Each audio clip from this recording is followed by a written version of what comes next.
নমস্কার বন্ধুরা, ডলি রন্ধনশালায় সবাইকে স্বাগত। আর আজকে তোমাদের সাথে শেয়ার করব নিরামিষ কচুর দুর্দান্ত একটা রেসিপি। এবার আমি কচুগুলোকে কেটে নেব। কচুগুলো কাটার আগে অল্প একটু তেল নিয়ে আমি দু হাতে এইভাবে লাগিয়ে নিলাম। কচু কাটতে গেলে হাতে দাগ লাগার ভয়ে বা হাত চুলকানোর ভয়ে অনেকেই কিন্তু কচু কাটতেও চায় না, আর কচু রান্নাও করতে চায় না। এইভাবে যদি হাতের মধ্যে অল্প একটু তেল লাগিয়ে নেওয়া হয়, তাহলে হাতের মধ্যে কচু কাটার সময় যে দাগটা লেগে যায় সেটাও কিন্তু খুব সহজে উঠে যাবে, আর একটুও কিন্তু হাত চুলকানোর ভয় থাকবে না। আর আমি যে কচুটা কাটছি এটা কিন্তু ছোলা কচু না, কচু কিন্তু দু রকমের হয়, একটা ছোলা কচু আর একটা কালো কচু। আর আমি কিন্তু কালো কচুটা দিয়েই তোমাদের সাথে আজকে রান্নাটা শেয়ার করব। আর বন্ধুরা, এটা কিন্তু আমাদের বাড়ির চাষের কচু, একেবারে টাটকা জল থেকে তুলেই আমি তোমাদের সাথে রান্নাটা শেয়ার করছি। আর আজকে আমি তোমাদের যে পদ্ধতিতে রান্নাটা শেয়ার করব, এইভাবে যদি তোমরা রান্নাটা করো তাহলে কিন্তু একেবারেই গলা চুলকানোর কোনো রকম কোনো ভয় থাকবে না।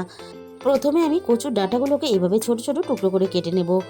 আর কচুর যে মোটা ডাঁটাগুলো এইভাবে আমি উপর থেকে একটু কেটে বাদ দিয়ে দেব। এবার আমি ভেতরটাকে একটা পরিষ্কার কাপড় দিয়ে মুছে নেব। আর যেহেতু বর্ষাকালে কচু অনেকটাই জলের মধ্যে থাকে, তাই কিন্তু ভিতরটা খুব ভালোভাবে মুছে নিতে হবে। আর সমস্ত কচুগুলো আমি ছাড়িয়ে কাটার পরে আমি কিন্তু খুব ভালোভাবে 3 থেকে 4 বার জল পাল্টে ধুয়ে নেব। কচু কাটা একটা বড় সমস্যা হলেও কচু খেতে কিন্তু আমরা সবাই ভালোবাসি। আর যদি হয় এরকম একটা দুর্দান্ত স্বাদের নিরামিষ কচু রেসিপি, তাহলে আজকে রেসিপিটা শেষ পর্যন্ত দেখার জন্য তোমাদের কাছে আমার অনুরোধ রইল। কচুগুলো সিদ্ধ করার জন্য আমি প্রথমে কড়াইয়ের মধ্যে জল দিয়ে দিলাম। জলটা যখন উষ্ণ ফুটে উঠেছে, যেহেতু নিরামিষ কচু তাই কিন্তু আমি অল্প একটু ছোলা দেবো কচুতে। ছোলাগুলো আমি প্রথমে জলের মধ্যে দিয়ে দিলাম, ছোলাগুলো তাহলে খুব ভালোভাবে কচুর সাথেই সিদ্ধ হয়ে যাবে। এবার আমি কেটে রাখা কচুগুলোকে জলের মধ্যে দিয়ে দেবো। এবার আমি কচুর মধ্যে দিয়ে দিলাম স্বাদ মতো লবণ। আর আমি আগেই বলেছি, আমি যেভাবে রান্নাটা করছি এইভাবে রান্না করলে একটু কিন্তু গলা চুলকাবে না। তারপরেও যদি তোমাদের মনে হয় গলা চুলকানোর ভয় আছে, তাহলে এভাবে সিদ্ধ হওয়ার সময় অল্প একটু তেঁতুল জল দিয়ে দেবে। কচু সিদ্ধর সময় এভাবে তেঁতুল জলটা দিলে কচুর সাথে সুন্দরভাবে টকটা মিশে যাবে, আর গলা চুলকানোর ভয় থাকবে না। কচুগুলোকে ঢাকা দিয়ে আমি মিনিট 5-এর মতন একটু ভাপিয়ে নিলাম। কড়াই থেকে ঢাকাটাকে এবার সরিয়ে নিলাম। আর কচুর পরিমাণ যেহেতু অনেকটা, তাই কিন্তু আমি কচুগুলোকে এক পাকে সিদ্ধ করে নেব। কচুগুলোকে আমি একটু নাড়াচাড়া করে উপর নিচ করে দেব, তাহলে উপরের কচুগুলো খুব তাড়াতাড়ি নরম হয়ে যাবে। আরও মিনিট 5-এর মতো নাড়াচাড়া করে নরম করে নিলাম। এবার আমি বাকি কচুগুলোকে কড়াইয়ের মধ্যে দিয়ে দেব। তাহলে পুরো কচুটাই কিন্তু একসাথে আমরা সিদ্ধ করে নিতে পারবো।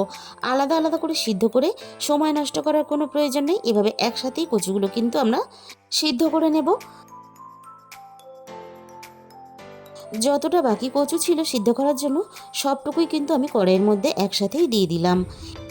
অল্প আমি একটু তেঁতুল জল রেখে দিয়েছিলাম, বাকি তেঁতুল জলটাও আমি কিন্তু কচুর মধ্যে দিয়ে দিলাম। এবার আমি একসাথে কচুগুলোকে ঢাকা দিয়ে খুব ভালোভাবে সিদ্ধ করে নেব। মিনিট 15 পরে আমি কড়াই থেকে ঢাকাটাকে সরিয়ে নিলাম। এবার আমি কচুগুলোকে একটু নাড়াচাড়া করে দেখে নেব কচুগুলো সম্পূর্ণ সিদ্ধ হয়েছে কিনা। কচু খুব ভালোভাবে সিদ্ধ হয়ে গেছে, আর সাথে ছোলাগুলোও কিন্তু খুব ভালোভাবে সিদ্ধ হয়ে গেছে। এবার আমি কড়াই থেকে নামিয়ে খুব ভালোভাবে জল ঝরিয়ে নেব। কড়াইটাকে খুব ভালোভাবে পরিষ্কার করে আমি গ্যাসের মধ্যে বসিয়ে দিয়েছিলাম। এবার আমি রান্নার জন্য প্রয়োজন মতো তেল দিয়ে দিলাম। তেলটা আমি খুব ভালোভাবে গরম করে নিয়ে আমি তেলের মধ্যে 1 চামচ পরিমাণ পাঁচফোড়ন দিয়ে দিলাম। অল্প একটু এভাবে পাঁচফোড়ন দিয়ে কচু রান্না করে খেয়ে দেখবে, দারুণ একটা ফ্লেভার আসে আর খেতেও দুর্দান্ত লাগে। আর আমি দিয়ে দিলাম গোটা দুটো শুকনো লঙ্কা, আর সাথেই দিয়ে দেবো দুটো তেজপাতা কুচি। 2 চামচ পরিমাণ আদা আমি গ্রেট করে রেখেছিলাম, আমি ফোড়নের সাথেই দিয়ে দিলাম। আর ঝালের জন্য আমি দিয়ে দিলাম দুটো চেরা কাঁচা লঙ্কা। তোমরা কিন্তু এখানে হিঙেরও ব্যবহার করতে পারো, আমার কাছে হিংটা নেই তাই আমি দিতে পারলাম না। আদা কাঁচা লঙ্কা আমি ফোড়নের সাথে মিনিট 3-4-এর মতন একটু নাড়াচাড়া করে ভেজে নেব, এতে আদার কাঁচা গন্ধটা চলে যাবে। এবার আমি একে একে গুঁড়ো মশলাগুলো দিতে থাকবো। প্রথমে আমি দিয়ে দিলাম 1 চামচ পরিমাণ হলুদ গুঁড়ো, আর আমি দিয়ে দেব 1 চামচ পরিমাণ জিরে গুঁড়ো, আর আমি দিয়ে দেব 1 চামচ পরিমাণ ধনে গুঁড়ো। এবার আমি সমস্ত মশলাগুলো 3 থেকে 4 মিনিটের মতো একটু নাড়াচাড়া করে কষিয়ে নেব। এইভাবে মশলাটাকে একটু কষিয়ে নিতে হবে। এবার আমি সিদ্ধ করা কচুগুলো কড়াইয়ের মধ্যে দিয়ে দিলাম। এবার আমি কচু আর মশলা একসাথে নাড়াচাড়া করে খুব ভালোভাবে মিশিয়ে দেব। আর আমি কিন্তু রান্নাতে একটু তেলের পরিমাণটা বেশি দিয়েছি, যেহেতু নিরামিষ কচু তাই একটু তেলের পরিমাণ বেশি দিলে যখন গরম গরম ভাতের সাথে কচুটা মেখে খাবে তখন কিন্তু খেতে দুর্দান্ত লাগবে। আর কচুটা আরও একটু মাখা মাখা হওয়ার জন্য আমি এভাবে কচুটাকে নাড়তে থাকবো আর খুন্তি দিয়ে এভাবে ঘাঁটা ঘাঁটা করতে থাকবো। আর গ্যাসের ফ্লেমটা মিডিয়ামে রেখেই কিন্তু আমি কচুটা রান্না করতে থাকবো। আর এইভাবে নাড়াচাড়া করতে করতে কচুর রসটাকে আমি খুব ভালোভাবে টানিয়ে নেব।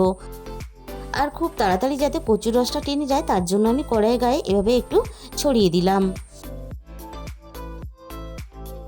আর এইভাবে অনবরত নাড়াচাড়া করে রান্না করতে করতে আমি কিন্তু কচুর রসটা প্রায় 80%-এর মতো টানিয়ে নিয়েছি। আর নিরামিষ কচুর আরও টেস্ট বাড়ানোর জন্য এখানে আমি ছোট বাটির 1 বাটি পরিমাণ আমি নারকেল কোড়া নিয়েছি। এবার আমি কচুর মধ্যে সমস্ত নারকেল কোড়াটা দিয়ে দিলাম। আর নারকেলের সাথেই আমি এখানে স্বাদ মতো চিনি দিয়ে দিলাম। এবার আমি নারকেলটা কচুর সাথে নাড়াচাড়া করে খুব ভালোভাবে মিশিয়ে দেব। আর নারকেলের কাঁচা গন্ধটা চলে যাওয়া পর্যন্ত আমি কচুর সাথে নারকেলটাকে রান্না করে নেব।